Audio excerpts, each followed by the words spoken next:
friends, welcome to my channel Nagin Group of Education.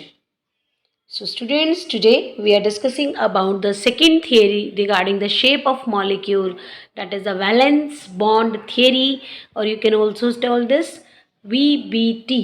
क्या बोलेंगे अब इसको? Valence bond theory.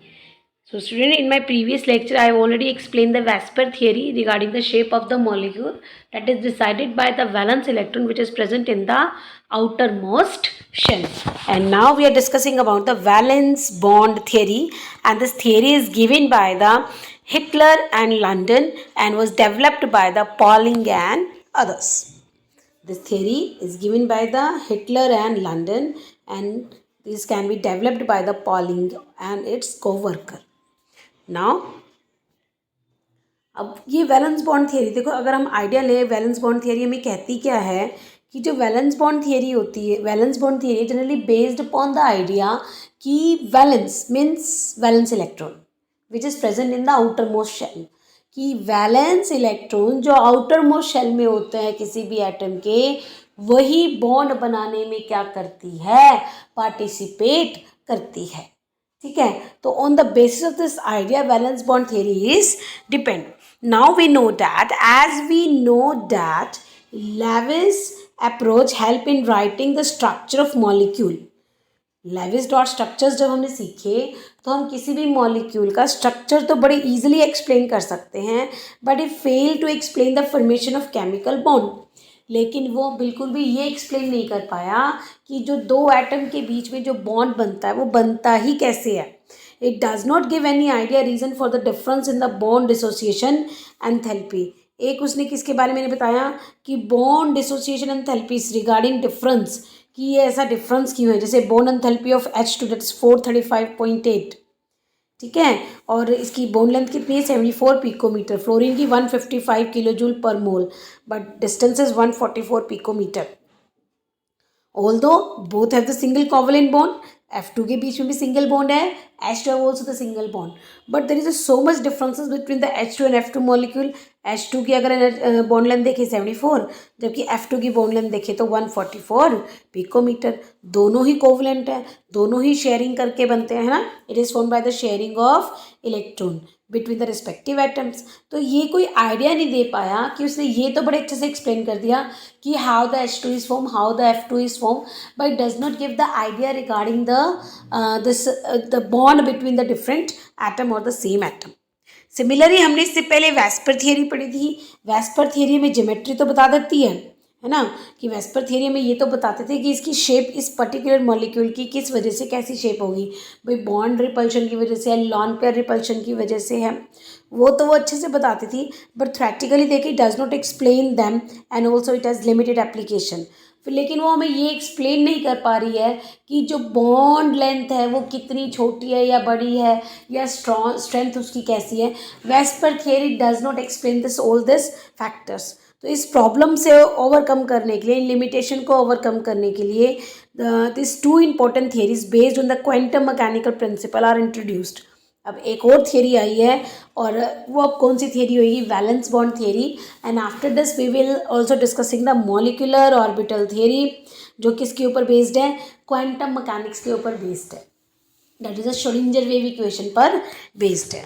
तो अब हमें पता चल गया कि वैलेंस बॉन्ड थियरी जल्दी किस पे डिपेंड करती है, वैलेंस इलेक्ट्रॉन पे.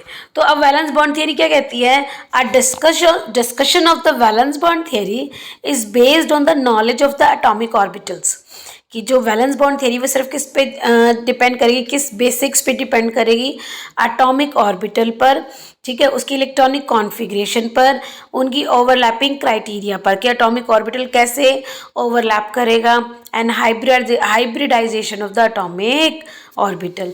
और किस पे डिपेंड करेगी, हाइब्रिडाइजेशन पर भी क्या करेगी, डिपेंड करेगी. ठीक है, तो यहाँ से हम बच्चे बड़े नए कंसेप्ट सीखेंगे कि हाइब्रिडाइजेशन क्या होती है और ये कैसे मॉलिक्यूल की शेप को एक्सप्लेन करने में हेल्प करेगा.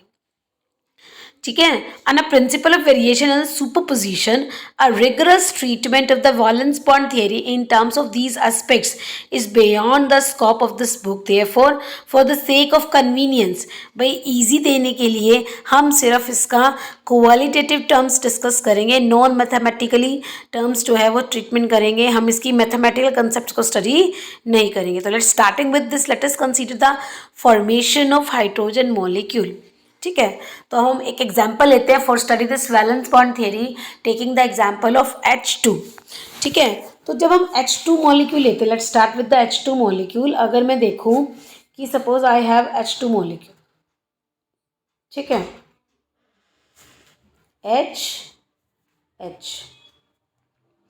ठीक है, तो इसमें ये 1H nucleus, this one is the second H nucleus. ये हाइड्रोजन एटम है, ये भी हाइड्रोजन एटम का न्यूक्लियस है. तो ये electron that is present in this hydrogen, suppose ये HA है, फर्स्ट हाइड्रोजन एटम है, तो ये उसी एटम का क्या है, इलेक्ट्रॉन है. Suppose here we have, this is second atom HB and this electron. So जब हम देखते हैं कि जो हाइड्रोजन होता है उसका जो न्यूक्लियस है उसका फोर्स ऑफ अट्रैक्शन रहता है किसके साथ, अपने आउटर मोस्ट इलेक्ट्रॉन के साथ. सेम हेयर कि इसका जो फोर्स ऑफ अट्रैक्शन है वो किसके साथ है, सेकेंड एटम का अपने ही इलेक्ट्रॉन के साथ वो फोर्स ऑफ अट्रैक्शन शो करता है. अब जब दो हाइड्रोजन एटम को पास पास लेकर आते हैं, when they hydrogen atom come close to each other, ठीक है, जब उनको पास पास लाते हैं तो एक का न्यूक्लियस दूसरे के इलेक्ट्रॉन के साथ क्या शो करता है, फोर्स ऑफ अट्रैक्शन. एक का न्यूक्लियस दूसरे के इलेक्ट्रॉन के साथ क्या शो करता है, force of attraction. Now if you see this, there is a force this attracting, और फोर जो है अट्रैक्टिव बॉन्ड है, that is this one, second, third, fourth. लेकिन अब हम ये चीज़ हम नहीं देख सकते कि जब दो एटम आपस में पास पास आएंगे तो एक हाइड्रोजन का न्यूक्लियस दूसरे के इलेक्ट्रॉन के साथ फोर्स ऑफ अट्रैक्शन शो करता है, तो ये जो न्यूक्लियस है एंड सेकेंड न्यूक्लियस, ये एक दूसरे के साथ क्या करेंगे, रिपेल करेंगे, है ना. जब ये एक दो इलेक्ट्रॉन अगर न्यूक्लियस आपस में अट्रैक्ट करते हैं तो दोनों एटम के जो न्यूक्लियस है वो भी आपस में क्या करते हैं, रिपेल करते हैं. तो जब हम ये देखते हैं कि जो न्यूक्लियस का जो फोर्स ऑफ अट्रैक्शन बनते हैं या फोर्स ऑफ रिपल्शन बनते हैं, जब भी किसी मॉलिक्यूल को बनाने बैठते हैं, अगर अट्रैक्टिव फोर्स ज़्यादा बनते हैं as compare to repulsive force, अगर अट्रैक्टिव फोर्स ज़्यादा है as compare to repulsive force, that means there is a formation of that molecule and that is stable. अगर रिपल्सिव फोर्स ज़्यादा बन रही है किससे, अट्रैक्टिव फोर्स से, दैट मीन्स आपका क्या है कि जो मॉलिक्यूल जो है वो अनस्टेबल है, या वो मॉलिक्यूल जो है फॉर्मेशन नहीं कर रहे हैं. तो let's start with this. Consider two hydrogen atom A and B when they are approaching to each other. ठीक है, जब एक दूसरे को अप्रोच करेंगे, suppose Na is the nucleus of first hydrogen and Nb is the nucleus of second hydrogen and its electron represent Ea and Eb. Na का electron कौन सा है, Ea, एंड Nb इलेक्ट्रॉन कौन सा है, Eb. व्हेन दो atom are at the larger distance, ठीक है, जब दो हाइड्रोजन, सपोज ये दो हाइड्रोजन एटम है, अगर ये लार्जर डिस्टेंस पे है, there is no any attraction between them और the repulsion between them. When they come close together, जब ये एक दूसरे के पास आते हैं तो इनके बीच में न्यू अट्रैक्टिव और न्यू रिपल्सिव फोर्स क्या हो जाते हैं, वो बनने लग जाते हैं. सो सी दिस फर्स्ट कि nucleus of one atom, attractive force कौन सा बनेगा, nucleus of one atom and the on electron. एक तो यही है ना, वो जो हाइड्रोजन एटम लिया उसका न्यूक्लियस और उसी का ही इलेक्ट्रॉन, तो किस किस के बीच में अट्रैक्शन होगी, nucleus of atom A, hydrogen atom A and its electron Ea, and the nucleus of atom B and its electron Eb. ठीक है, और दूसरा अट्रैक्टिव फोर्स कौन सा होगा, nucleus of one atom and electron of other atom. ठीक है, एक एटम का न्यूक्लियस और दूसरे का क्या हो जाएगा, इलेक्ट्रॉन. ये क्या करते हैं, फोर्स ऑफ अट्रैक्शन शो करते हैं. नाउ सिमिलरली जब अट्रैक्टिव फोर्स आते हैं तो साथ में क्या एग्जिस्ट करते हैं, क्या बनते हैं आपके रिपल्सिव फोर्स भी बनते हैं। वो कैसे, दो एटम जब पास पास आएंगे उन दोनों एटम के इलेक्ट्रॉन के बीच में भी रिपल्शन होगी और उन दोनों एटम के न्यूक्लियस के बीच में भी क्या होती है, रिपल्शन होती है। तो electrons of two atoms like EA, EB and the nuclei NA and NB। Now the attractive force tend to bring the two atom close. अब हमें पता है अट्रैक्टिव फोर्स तो दो एटम को पास पास लाएगी, लेकिन रिपल्सिव फोर्स दो एटम को दूर लेके जाएगी। See this one is first attractive force, this one and this one. There are the four attractive force and they are the two repulsive force, nucleus of first atom and the nucleus of second hydrogen atom and the both the electron. तो there are four attractive force but two क्या है, repulsive force. तो मैंने आपको बोला था बच्चे, अगर अट्रैक्टिव फोर्स ज़्यादा है as compared with the repulsive force, atom आपका बनेगा और वो कैसा होता है, स्टेबल भी होता है। तो experimentally it has been found that the magnitude of two attractive forces more than, जो मैग्नीट्यूड है वो ज़्यादा है as compare with the new repulsive force. तो हमें पता चला कि जो न्यू अट्रैक्टिव फोर्स है वो ज़्यादा है as compare to repulsive force. As a result जब दोनों एटम पास आएंगे पोटेंशियल एनर्जी, उनकी एनर्जी डिक्रीज होती चली जाएगी। अल्टीमेटली एक स्टेज ऐसी आएगी जहाँ पर net force of attraction balance कर जाएगा किसको, फोर्स ऑफ रिपल्शन को, और सिस्टम में मिनिमम एनर्जी आ जाएगी। जहाँ पर मैक्सिमम स्टेबिलिटी होगी वहाँ पे क्या होगी, मिनिमम एनर्जी होगी ही होगी। Clear this. तो ड्यू टू दिस रीज़न कि हमारे पास मैक्सिमम अट्रैक्टिव फोर्स है और मिनिमम क्या है, रिपल्सिव फोर्स है, H2 का मॉलिक्यूल बनता है और उन दोनों के बीच में क्या बन जाता है, बॉन्ड बन जाता है।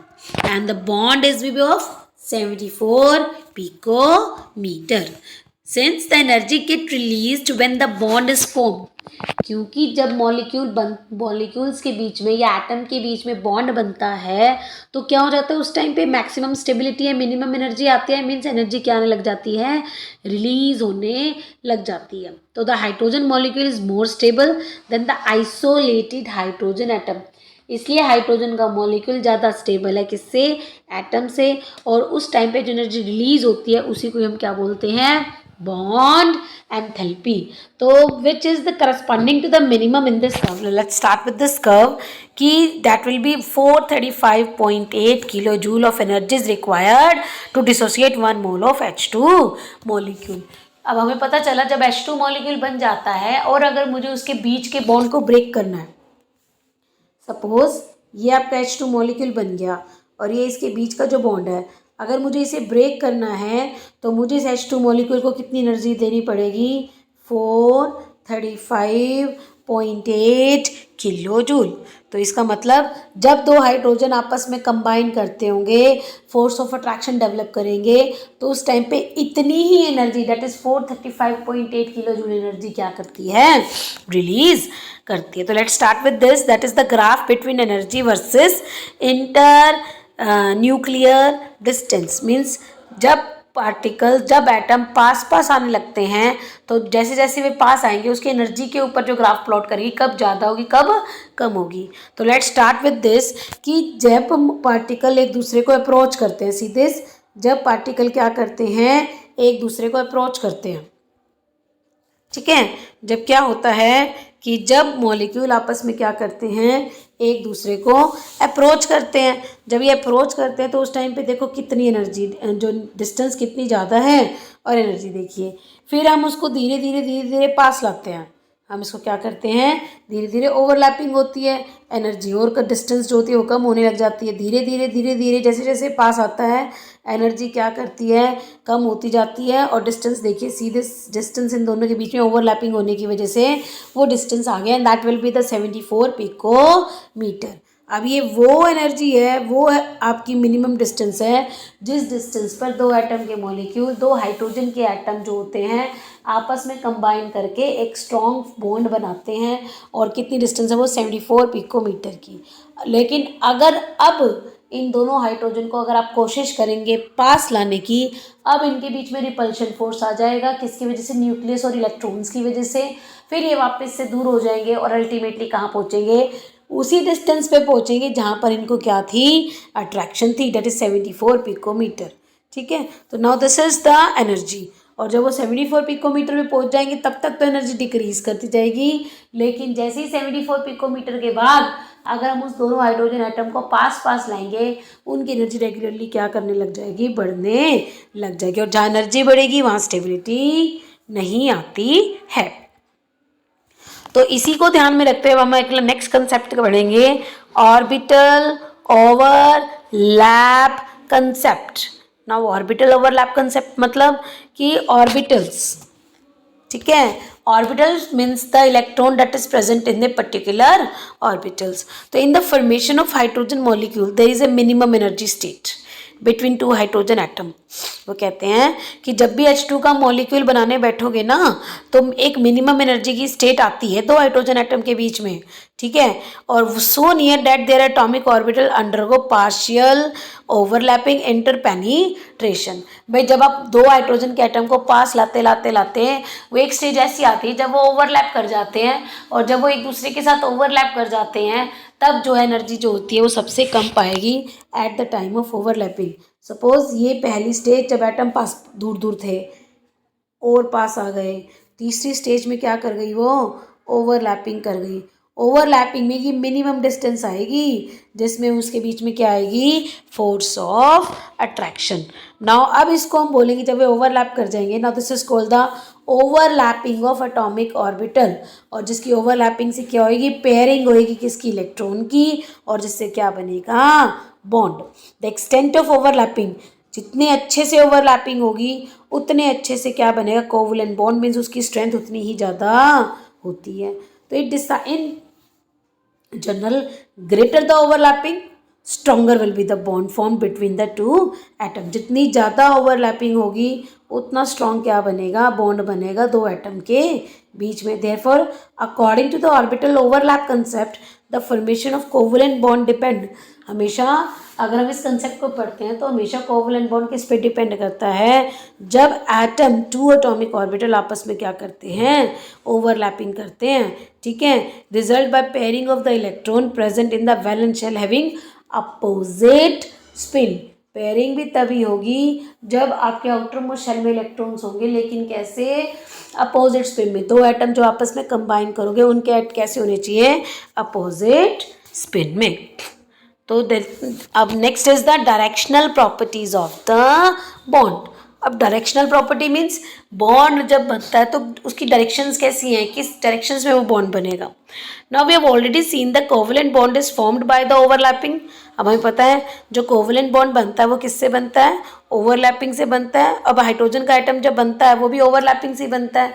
तो जब हमने देखा कि जब हाइड्रोजन की कॉन्फ़िगरेशन देखी, दो हाइड्रोजन की configuration, this is first hydrogen, this is second hydrogen, इसकी कॉन्फ़िगरेशन 1s1 1s1। अब जब ये आपस में आते हैं तो ये ओवरलैपिंग कर जाते हैं, ये फर्स्ट हाइड्रोजन, ये अब नाउ कॉन्फ़िगरेशन क्या हो जाती है, 1s2। तो ये जो ओवरलैपिंग एरिया है ना, इस ओवरलैपिंग एरिया में क्या पाएंगे, electron, but with opposite spin. तो ये तो थी अगर आपने दोनों एटम सेम लिए हैं। In case of polyatomic molecule जैसे मीथेन है, अमोनिया है, वाटर है, तो geometry of the molecule is also important. तब ज्योमेट्री भी बड़ी इंपॉर्टेंट है भाई, in addition to the bond formation. अब अगर हम देखें for example why the methane molecule is tetrahedral shape, भाई मीथेन के मॉलिक्यूल की टेट्राहेड्रल शेप क्यों है, अब एंड HCH बॉन्ड, जब आप मीथेन का स्ट्रक्चर स्टोर करते हैं ना, carbon hydrogen hydrogen hydrogen and hydrogen, तो ना CHC, ये जो बॉन्ड आता है वो कितने का आता है, जो CHC बॉन्ड आता है ये वाला, ना it comes out to be 109.25 where to 8। ना ये जो एंगल आता है ये क्यों आता है टेट्राहेड्रल एंगल, और अमोनिया की शेप पिरामिडल क्यों होती है। अब हम इसको वैलेंस बॉन्ड थियरी के हिसाब से एक्सप्लेन करेंगे। तो the valence bond theory explain the shape and the formation of the directional properties, ठीक है, पॉलीएटॉमिक मॉलिक्यूल्स की। तो पॉलीएटॉमिक मॉलिक्यूल्स की वैलेंस बॉन्ड थियरी ने और अच्छे से एक्सप्लेन करी स्ट्रक्चर्स को और किस in terms of overlapping. Now अब हम देखते हैं ओवरलैपिंग, क्योंकि हमारा इससे मोस्ट इंपॉर्टेंट टॉपिक चलेगा हाइब्रिडाइजेशन। हाइब्रिडाइजेशन से पहले हमें क्या सीखना पड़ेगा बच्चे, overlapping. Now overlapping of atomic orbital. अब when orbitals of two atoms come close, जब दो एटम के ऑर्बिटल पास पास आते हैं तो वो क्या बनाते हैं, बॉन्ड। वो क्या बनाते हैं, बॉन्ड। देयर ओवर, अब जब वो ओवर पास पास आ रहे हैं तो उनकी ओवरलैपिंग ही तो डिसाइड करेगी ना कि बॉन्ड बनेगा कि बॉन्ड नहीं बनेगा। अब उनकी ओवरलैपिंग पॉजिटिव भी हो सकती है, नेगेटिव भी हो सकती है, ज़ीरो भी हो सकती है। उनकी ओवरलैपिंग कैसी होती है, मे बी पॉजिटिव, नेगेटिव और zero, depending upon the sign. ठीक है, साइन क्या, यहाँ पे साइन मतलब ये नहीं कि हमने कोई पॉजिटिव या नेगेटिव साइन दे रहे हैं, दैट है the sign is for the wave function. ठीक है, अगर आपको ध्यान हो wave function psi that we have studied in the second chapter, कि psi just give the amplitude of the electronic wave, intensity of electrons, है ना। तो and the direction of the orientation of amplitude of the orbital that is wave function in the space. तो अभी मैं आपको यही बता रही थी बच्चे कि पॉजिटिव साइन और नेगेटिव साइन हमें सिर्फ क्या बताएगा, ऑर्बिटल वेव की यानी इलेक्ट्रॉनिक वेव्स की क्या बताएगा, एम्पलीट्यूड। एम्पलीट्यूड मतलब इलेक्ट्रॉन के फाइंड आउट होने की intensity. Positive and negative sign on the boundary surface diagram show the sign of orbital wave functions. वो सिर्फ किसके साइन है, वेव फंक्शन के साइन है, are not related with the charge. ना orbitals forming bond should have the same sign. ठीक है, जो भी ऑर्बिटल बॉन्ड बनाएगा उनका साइन एक जैसा होना चाहिए, बिल्कुल सेम, पॉजिटिव पॉजिटिव। ठीक है, forming bond should have the same sign and orientation. ना ओरिएंटेशन का मतलब कि इफेक्टिव ओवरलैपिंग। ठीक है, तो this is called the positive overlap. अगर साइन सेम है और इफेक्टिव ओवरलैपिंग हो रही है तो उसको हम बोलते हैं पॉजिटिव ओवरलैपिंग। ठीक है, now the criteria of overlap, भाई ओवरलैप होएगा main factors for the formation. जो मेन फैक्टर्स हैं जो कोवलेंट बॉन्ड को बनाएंगे वो अप्लाइजेस करते हैं homonuclear, homo means H2N2O2, heteronuclear methane ammonia जिसमें एटम डिफरेंट होते हैं, डायटोमिक या पॉलीएटॉमिक मॉलिक्यूल्स के लिए। तो मीथेन अमोनिया वाटर की जो ये शेप होती हैं ये अब हम किसके हिसाब से बताएंगे, वैलेंस बॉन्ड थियरी के हिसाब से एक्सप्लेन करेंगे। तो let us first consider the structure of methane. तो let's start with the methane molecule. अगर मैं मीथेन मॉलिक्यूल की बात करूं तो इसमें कार्बन है, और कार्बन की अगर मैं कॉन्फ़िगरेशन करूं तो carbon 1s2 2s2 and 2p2, क्योंकि कार्बन का एटॉमिक नंबर क्या है 6, and these are the valence shell. तो अगर मैं इसका ऑर्बिटल डायग्राम बनाती हूँ तो हेयर 2s, हेयर 2p, क्योंकि 2p में कितने ऑर्बिटल्स होते हैं 3, तो 2 आपके 2s में है और 2 आपके किस में है 2p। This is the orbital diagram. ठीक है, तो अब हमें कितने हाइड्रोजन की ओवरलैपिंग करानी है 4। तो एक इलेक्ट्रॉन हम जंप कराएंगे फ्रॉम 1s टू 2p, क्योंकि जब भी वैलेंस बॉन्ड थियरी की बात आती है तो हम क्या करते हैं, जंपिंग करते हैं, क्योंकि हमें हाफ फिल्ड एटॉमिक ऑर्बिटल लेने होते हैं किसके, सेंट्रल एटम के। जब हमें half filled atomic orbital central atom के मिल जाते हैं तो जितने भी आपने बॉन्ड बनाने हैं जितने एटम्स के साथ, वो उनके साथ क्या बनाता है, बॉन्ड। तो जब हम ये देखते हैं तो let's start with this 2s and 2p। अब 2s में भी 1 इलेक्ट्रॉन हो गया और 1 2 3, तो 1 इलेक्ट्रॉन किस में, 1 हाइड्रोजन का इलेक्ट्रॉन 2s में जाएगा और 3 जाएंगे किस में, second hydrogen, third hydrogen, fourth hydrogen. Clear. तो इस तरह से हम ऑर्बिटल से हम उसकी इलेक्ट्रॉनिक कॉन्फ़िगरेशन से क्या बनाते हैं, उसके स्ट्रक्चर को एक्सप्लेन करते हैं। तो जब हमें पता चला कि जो इलेक्ट्रॉन होते हैं वो कार्बन में कितने होते हैं, 1s2 2s2 एंड 2p2। लेकिन जब हम उसको एक्साइटेड स्टेट में जाते हैं, एक्साइटेड मीन्स जब हम उसको हाइयर लेवल पे देखते हैं तो कॉन्फ़िगरेशन हो जाती है 2s1 2px1 2py1 2pz1 like this. अभी हमने क्या की थी, जो जंपिंग करी थी इलेक्ट्रॉन्स की, ये 2s 1 2 3, this is px py and pz। तो एक्साइटेड स्टेट में ये चार ऑर्बिटल हमें मिलते हैं और चार के चार कैसे होते हैं, हाफ फिल्ड। क्लियर। तो hydrogen 4 atomic orbital of carbon. अब आपके पास 4 ऑर्बिटल मिल जाते हैं कार्बन के, और जिसके अंदर क्या होते हैं, हाफ जो अनपेयर्ड इलेक्ट्रॉन होते हैं या हाफ फिल्ड ऑर्बिटल होते हैं जो ओवरलैप कर जाते हैं। किसके साथ ओवरलैप करेंगे, 1s orbital of hydrogen atom, जो हाइड्रोजन एटम के 1s ऑर्बिटल के साथ ओवरलैप करेंगे। ठीक है, और जिससे क्या बनेंगे, 4CH बॉन्ड बनेंगे। ठीक है, जिससे हमें क्या बन जाएंगे, 4CH बॉन्ड बन जाएंगे। ठीक है, अब इसमें क्या होता है, it will be however they observe that while the 3p orbital of carbon, कि जो 3p ऑर्बिटल होते हैं ना, are at 90 degree to another and HCH bond angle for this will also be the 90 degree, that is 3CH bond will be orientated at 90 degree to one and another. The 2s orbital of the carbon atom and the 1s orbital of hydrogen are spherical, symmetrical, and they can overlap in any direction. Therefore, the direction of fourth CH bond cannot be ascertained, and this description does not fit in with the tetrahedral angle of 109.5 degree clearly. तो अगर हम देखते हैं कि जब 4 carbon के half filled atomic orbital होते हैं तो उन 4 कार्बन के हाफ फिल्ड एटॉमिक ऑर्बिटल के साथ कार्बन के एटॉमिक ऑर्बिटल के साथ 4 हाइड्रोजन के 1s ऑर्बिटल ओवरलैप कर जाते हैं and these are at the 90 degree angles. तो जब वो 90 डिग्री एंगल के साथ ओवरलैप कर रहे हैं तो शेप तो सिमेट्रिकल आएगी, लेकिन ये तो इसके साथ फिट ही नहीं हो रही डिस्क्रिप्शन के साथ, क्योंकि टेट्राहेड्रल का एंगल कितना होता है, 109.5 का। तो क्लियरली अब मैच नहीं हो रही है। तो it follow that simple atomic orbital does not account for the directional characteristics, कि जो ओवरलैप अकेला इस कैरेक्टरिस्टिक्स को एक्सप्लेन नहीं करता, कुछ कोई और भी प्रोसीजर होगा तो सिमिलर प्रोसीजर या आर्ग्यूमेंट हम लेंगे इस बात को एक्सप्लेन करने के लिए। तो पहले हम ये देखते हैं बच्चे कि ओवरलैपिंग कैसे की जाती है।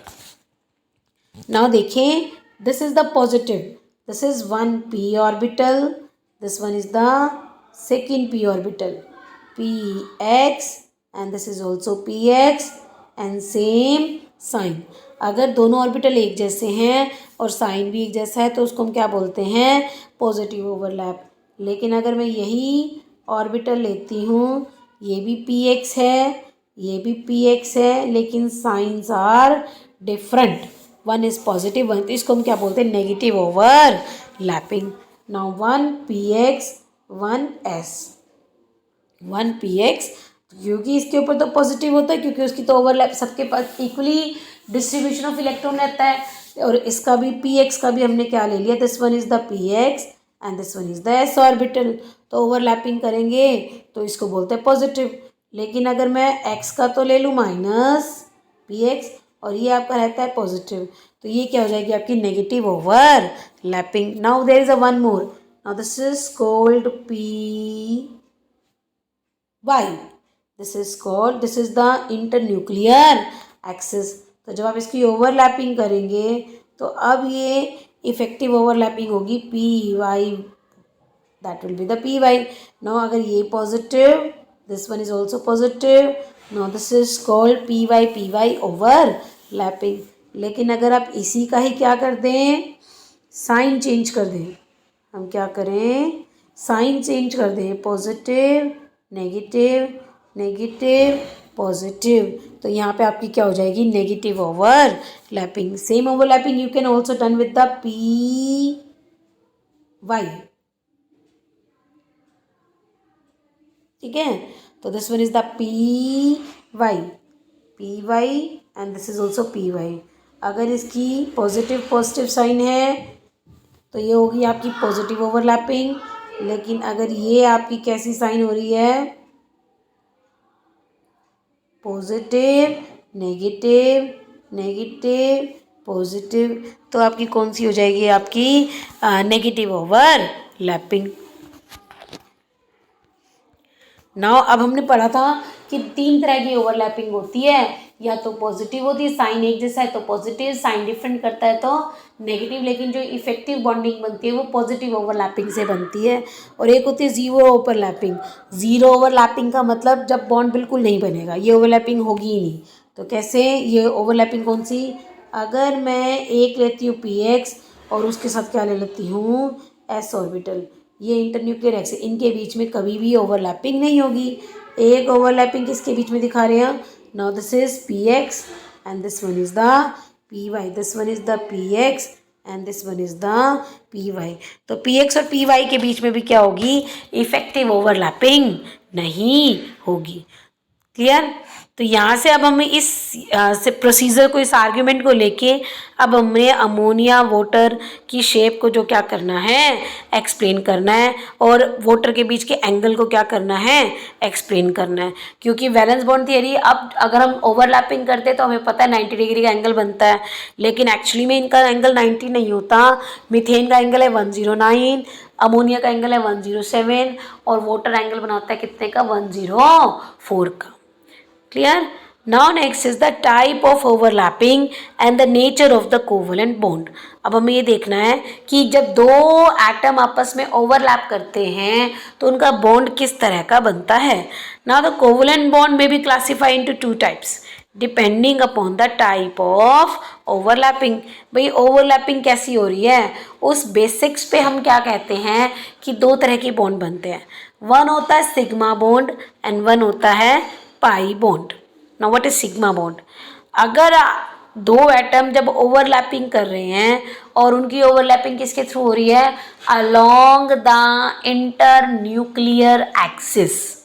ठीक है, ओवरलैपिंग किससे हो रही है, along the inter nuclear axis. तो ये बॉन्ड क्या कहेगा, सिग्मा बॉन्ड, और एक्सियल ओवरलैप, ठीक है, और हेड ओवरलैप। और ये हमेशा ओवरलैपिंग करता है अगर आपके पास ये ऑर्बिटल हो, S S S P P P, ये 3 तरह की ओवरलैपिंग से कैसा बॉन्ड बनता है आपका, sigma bond, which is very strong. Sigma bond always be stronger than the pi bond, क्योंकि सिग्मा बॉन्ड कैसा होता है, सिंगल होता है। तो let's start with this.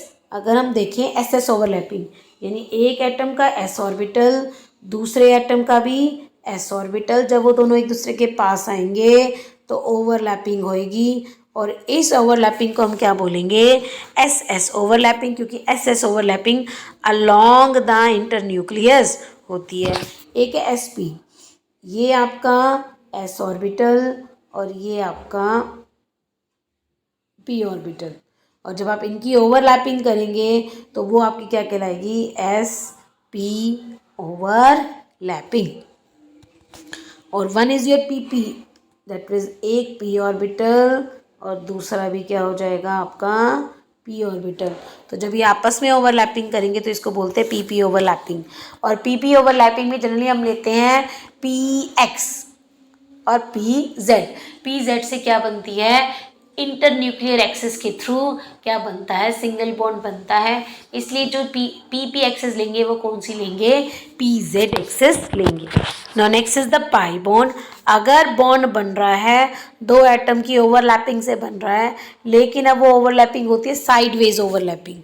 Sideways overlapping का मतलब लाइक दिस, ये inter nuclear axis, this is called the sideways overlapping. साइडों से ये ओवरलैपिंग कर रहा है, और जब साइड से ओवरलैपिंग होगी तो वो ओवरलैपिंग इफेक्टिव नहीं होती है, बॉन्ड कैसा होता है, वीक। तो in the formation of the pi bond atomic orbital overlap in such a way their axis remain parallel to each other, कि उनकी एक्सिस तो कहती है पैरेलल, कैसे, लाइक दिस,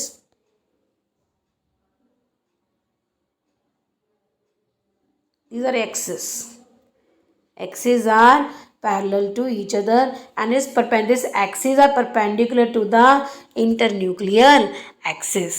ठीक है। तो द ऑर्बिटल जो ड्यू टू साइडवेज ओवरलैपिंग से बनेगा two saucer type charge cloud, ऐसे लगेगा सॉसर टाइप, दो प्याले से हैं किसके, चार्ज क्लाउड्स के। क्लियर। सो यहाँ से अबव एंड बिलो, और एक होता है अबव द प्लेन और एक होता है below the plane, like this. ये आपकी हो गई, सपोज दो पी ऑर्बिटल ओवरलैप करेंगे, ये हो गई ओवरलैपिंग। तो आप कैसे दिखाएंगे, this one is the internuclear axis, one saucer above the plane and second saucer below the plane. This is the charge clouds that is present above and below the internuclear axis. Now next is the strength. अभी sigma pi bond बन तो गए हैं अब, लेकिन इनकी हमें strength भी देखनी पड़ेगी। Basically the strength of the bond depend upon the extent of overlapping. जो बॉन्ड की स्ट्रेंथ है वो किस पे डिपेंड करती है, ओवरलैपिंग पे डिपेंड करती है। In case of the sigma bond the overlapping of orbital take place to larger extent.